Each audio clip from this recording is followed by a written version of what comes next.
I didn't think a door could sound like a verdict until I heard it slam behind me on Christmas night. The deadbolt slid, and the porch light clicked off, leaving me in the kind of dark that wasn't just outside but inside my chest.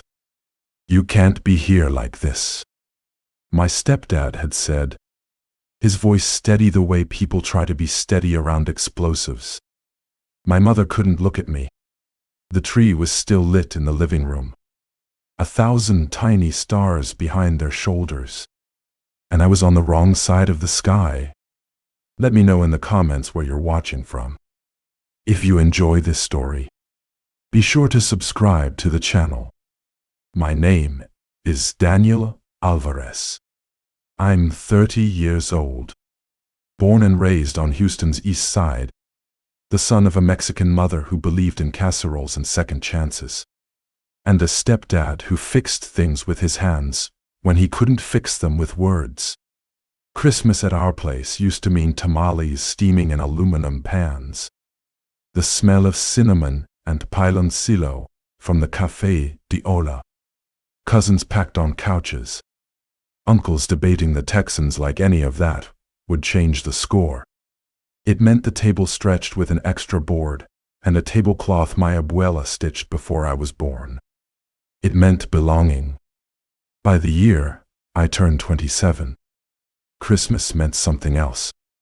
It meant me showing up late with my pupils like black coins, making promises I didn't keep, taking what wasn't offered, and leaving with things that didn't belong to me. Addiction does not announce itself like a villain in a movie. It shows up with a whisper, a solution with teeth. Mine started with Oxy after a forklift accident at a logistics yard off Makati. Pain management turned into pain avoidance, turned into pain worship. When the scripts ran out, the streets were generous and precise. Fentanyl doesn't negotiate. I told myself I would get through the holidays and start fresh in January. I said it like a magic spell. Christmas Eve came with a church service my mother loved, candlelight and silent night, a baby in a plastic manger who never cried, and an altar draped in red and gold. I didn't go. I was in a motel that charged by the hour, counting what I had left and telling myself it had to be enough. On Christmas morning, I went to my mother's house with a cheap gift card and a stomach swimming in toxins and guilt. By evening I was shaking, and shaking turns into choices fast. My stepdad noticed the bathroom window ajar. He noticed the pill bottle gone from the medicine cabinet. He noticed my mother's face drop the way it drops when love realizes it can't fix what it wants to fix. When he told me I couldn't stay, something inside me snapped like a dry twig under a boot. I yelled. I said things I didn't mean, and things I did. My mother said, "Mijo, I love you. Not like this." She put her hand on the door and closed it softly, which hurt worse than a slam because it felt like sorrow instead of anger. I walked down Avenue J with my hands jammed in my jacket pockets, and the kind of cold that crawls up your sleeves and makes you aware of your bones. Houston isn't supposed to be cold on Christmas. But that night, the air bit like it had a score to settle. Fireworks cracked in the distance. Little celebrations popping over neighborhoods where people still had warm houses and clean socks. I cut across a vacant lot and ended up under the East Freeway, the concrete humming with trucks. The city's heartbeat too fast and too loud. At a corner, near a taco truck that was bravely still open, a man handed me a styrofoam clamshell without asking questions. "Merry Christmas," he said, and the words sounded ridiculous and right at the same time. Inside were 2 tacos pastor, a handful of cilantro, and a wedge of lime that tasted like the opposite of despair. I ate leaning against a brick wall with paint flaking off like bad sunburn, and thought about all the tables I'd been invited to, and all the ways I'd disqualified myself. Around midnight, I saw a banner flapping on a chain-link fence near a small church I'd passed 1,000 times and never noticed. Midnight meal. Everyone welcome. The building was squat and tan. A cross welded out of rebar, bolted to the top. Christmas lights drooping cheerfully and a little tired. The sign on the door said, Iglesia Puerta Abierta. Open door church. I stood on the steps arguing with my pride until an older woman with silver hair and a red sweater opened the door and said, Are you coming in, mijo? Or are you trying to freeze like a hero? Inside smelled like caldo and coffee, like safety. Folding tables wore plastic tablecloths with poinsettias printed on them, and someone had strung the room with paper stars that looked homemade.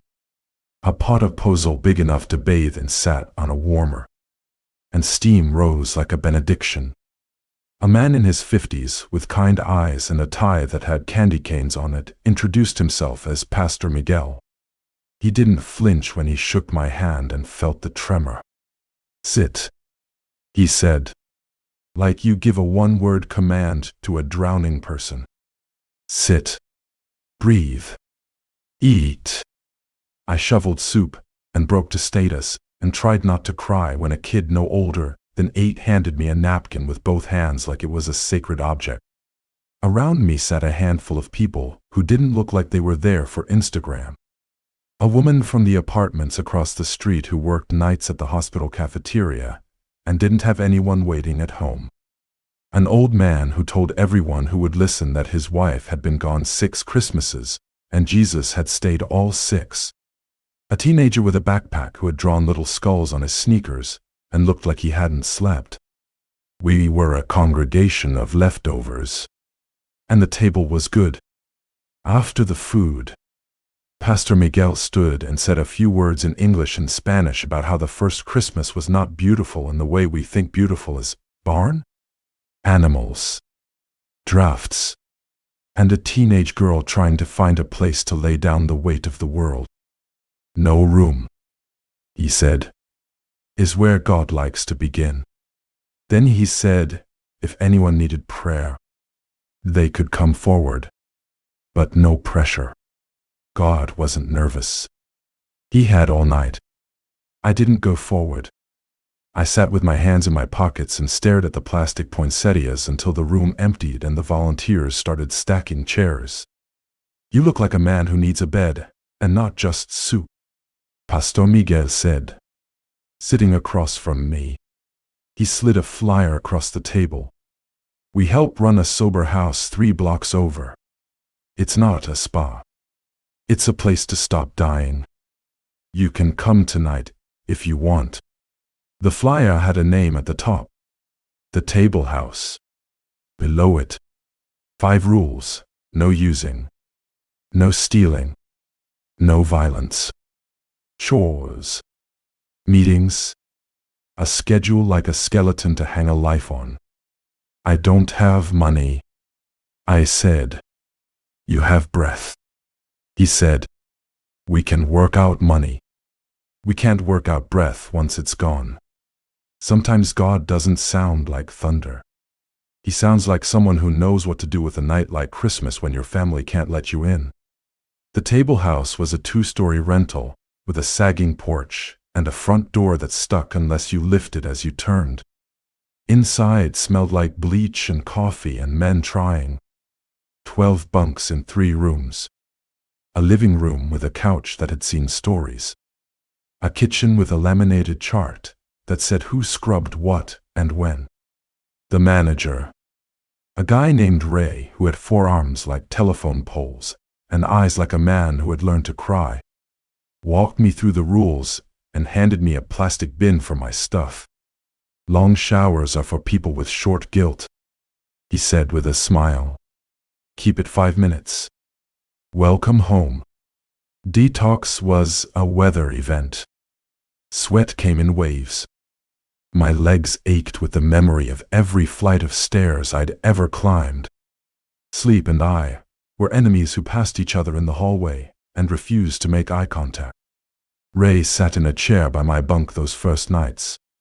reading out loud from a book of prayers and from a dog-eared copy of a gospel his grandmother had handed him when he made it out of county on a miracle. He didn't explain theology. He offered time. Time is grace in jeans. On the third day, when pain became boredom became pain again, they took me to a meeting in the church basement. Coffee in a stainless steel urn older than me. Cookies on a tray. A circle of folding chairs with dents where people like me had tried to sit still. A guy named Tommy, with a voice like gravel and a laugh like wind chimes, said, "I'm grateful to be here and not where I could be." And the whole room nodded, because gratitude is not about comparison with others, but comparison with your own worst nights. I hated how slow everything was. Addiction is fast fame. Recovery is small town gossip. Everyone knows your business. How many days? How many apologies? How many times you left the kitchen a mess and came back to clean it without being asked? The schedule at the table house was half kindness and half trap. You had to be where you said you would be. And if you were where you said you would be enough days in a row, you started to believe your own feet. Mornings were prayer and jobs, day labor. A church-run thrift store. A landscaping crew that smelled like gasoline and grass. Evenings were group dishes, and not using as an activity. The first Sunday I walked back to the church. The sanctuary was still decorated for Christmas, the nativity in front with the baby looking the way plastic babies look, calm and unpersuaded by reality, and strings of lights that had gone slightly dim the way lights do after too many long nights. Pastor Miguel preached about tables. He said the first Christmas table was a feeding trough. God put himself where the animals eat. He said, that's how far he's willing to go to feed you. He looked around the room, and then right at me, like I was the only one there. You think God is waiting for you to climb a mountain? He is setting a place for you on the floor. If this story is stirring something inside, take a second to like this video and share it with one person who needs an invitation tonight. Drop a comment with the word "Siat" if you're tired of standing outside a life you want to enter. My mother didn't call. I didn't call her. We were both practicing a kind of faith, her that boundaries could be love. Me that love could survive boundaries. At day 21, I wrote a letter with my hands still a little shaky. I told her where I was. I told her the table house had a rule about telling the truth quickly. And so I was trying it. I had stolen. I had lied. I had scared her and myself. And I didn't want to do those things anymore. I didn't ask to come home. I asked for her recipes. Your tamales are better than anyone's. And the guys here talk a big game. I wrote, we'd like to learn. I mailed it because texting felt like cheating. The letter she sent back had a grease stain on the corner, like it had sat on a countertop near a skillet, which is the holiest kind of stain. Inside were index cards with her handwriting, maza measurements. The way she wrote, steam until they smell ready, which is not a time but a knowing. And at the bottom, a note. I love you. Not like this. Like the son who is learning. I cried into a dish towel so the other men could pretend not to notice. Work felt like a betrayal at first. How could I lay sod or stack donated jeans when my whole life needed rebuilding? Then the work became the rebuilding. My hands remembered they were good for something besides transactions and tremors. I helped an old man carry a dresser to his truck at the thrift store. And he pressed a $5 bill into my palm and said, "You boys saved my back." $5 is not a redemption arc, but it's a reminder that you can exchange effort for gratitude again. On a Thursday night, Pastor Miguel's wife, Rosa, gathered a few of us in the fellowship hall and said we were going to learn to make tamales. The masa teaches patience, she said, pouring broth and mixing with a wooden spoon the size of a canoe paddle. If you rush it, it punishes you. She laughed and told stories about their first apartment and the stove that tilted, so everything slid to the back unless she held the pan with her hip. We spread masa on husks, smeared filling, folded like we meant it. The room smelled like home even for men whose homes had been taken away. I carried 24 tamales back to the table house, and we ate them around a table that wobbled until someone finally stuck a folded flyer under the leg and declared it good. We talked about the first Christmas again, because we're allowed to talk about the same things until they finally stick. Ray said, I used to think God was inviting me to his table like a guest. Now, I think he adopted me. Which means it's my table too. And I better do the dishes. We laughed, and then we did the dishes. Not every day was warm and edible. Cravings came like old friends who don't know they're not invited. Sometimes they dressed like celebration, payday. Good news from a court date. A sunny Friday. Sometimes they dressed like sorrow, an anniversary of something you wish wasn't on the calendar. An Instagram post that made you feel like the world had moved on without you. I learned to call my sponsor before the feeling matured into a plan. I learned to tell the truth the size it was. Not the size I wished it to be. I want to use. I'd say. And someone would say, okay, let's do the next right small thing together. Which is gospel minus the capital letters. If this story helps, consider subscribing so these testimonies find you on the days you need them. And in the comments, name one small next right thing being chosen today. It might help a stranger pick theirs. At 90 days, Pastor Miguel asked me to share a bit at the end of service. I stood behind a music stand because pulpits felt like furniture for taller, braver people. I told the truth quietly, because volume doesn't make truth truer. I told them about a door on Christmas and a banner on a fence, about soup and sobriety, and a table where men learned to say please and thank you to themselves again. I said I didn't come to God because I figured out how to climb. I came to God because I realized he sat down on the floor and patted the space beside him. A man in the back who looked like me 10 years older came up after and said, my boy's out there somewhere. If I set a plate at Christmas, will God bring him? I wanted to say yes like a contract.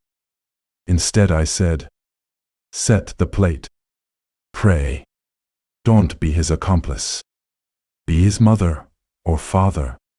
And if he doesn't come this year, eat and remember you are loved too. I made amends to my stepdad in a Home Depot parking lot, because masculinity sometimes needs neutral territory and fluorescent lights. He wore his work boots and brought a folding chair out of his truck bed like an altar.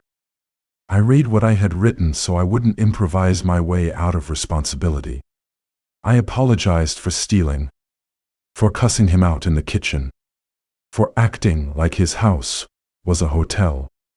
He rubbed his jaw and said, I never wanted to be a cop. I wanted to be a dad. We sat there a while listening to forklifts beep and men load lumber for better projects than we had been. When we hugged, his palm thumped my back, the way men say I love you when they're practicing. At 6 months, the table house asked me to be the kitchen lead, which is less glamorous than it sounds. It meant planning meals that could feed 12 men on a budget that wouldn't impress anyone, making grocery lists that included both protein and hope, and teaching a guy how to hold a knife so onions didn't look like they had lost a fight. Food became a language I could speak when words were heavy. I watched men who didn't know how to share past plates without counting. I watched a guy save the last piece of tres leches for a brother who had a court date the next morning. Charity is coin. Fellowship is bread. My mother invited me to Christmas Eve service the next year. No pressure, she said 3 times in one sentence. Which is how pressure sometimes dresses itself to feel better. I went because I wanted to, not because I was ready. The sanctuary smelled like wax and evergreen. And when the lights dimmed and the candles lit, the room looked like a galaxy had bent down to listen. The pastor read about no room at the inn. My mother squeezed my hand like she was telling me in Morse code that love is patient and also impatient in holy ways. Afterward, we stood by the nativity, and she said, "Do you want to come by for pozole?" I said, "Can I bring tamales?" She nodded like a general granting permission to land.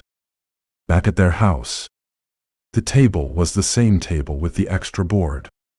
My mother had set a place for me without ceremony.